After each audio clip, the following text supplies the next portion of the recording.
प्राचीन समय की बात है। वृंदावन के पास एक छोटा सा गांव था। उस गांव में एक बालक रहता था जिसका नाम माधव था। माधव गरीब परिवार से था, लेकिन उसका हृदय श्री कृष्ण के प्रति अपार भक्ति से भरा हुआ था। वह दिनरात भगवान कृष्ण के नाम का स्मरण करता और उनके भजनों में लीन रहता। उसका जीवन सादगी और ईश्वर प्रेम का प्रतीक था। माधव का बाल्यकाल और कृष्ण प्रेम। माधव का जन्म एक साधारण किसान परिवार में हुआ था। उसके माता पिता भगवान श्री कृष्ण के परम भक्त थे और दिन में कई बार उनका नाम स्मरण करते थे। यही संस्कार माधव को बचपन से मिले थे। जब वह छोटा था, तब उसकी माँ ने उसे कृष्ण की बाल लीलाओं के बारे में सुनाया करती थी।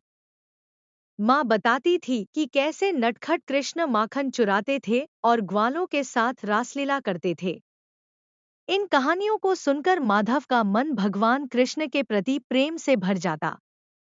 वह कल्पना करता कि वह भी उन ग्वालों के साथ खेल रहा है और स्वयं भगवान कृष्ण के साथ नंदगांव में माखन खा रहा है।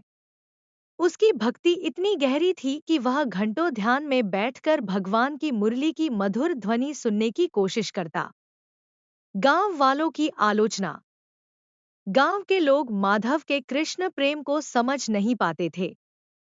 वे अक्सर उसका मजाक उड़ाते और कहते, तू दिन भर भगवान के नाम में क्यों डूबा रहता है? खेतों में काम कर, परिवार की मदद कर, भगवान से कुछ नहीं मिलेगा। लेकिन माधव पर इन बातों का कोई असर नहीं होता। वह जवाब देता, कृष्ण मेरे सब कुछ हैं।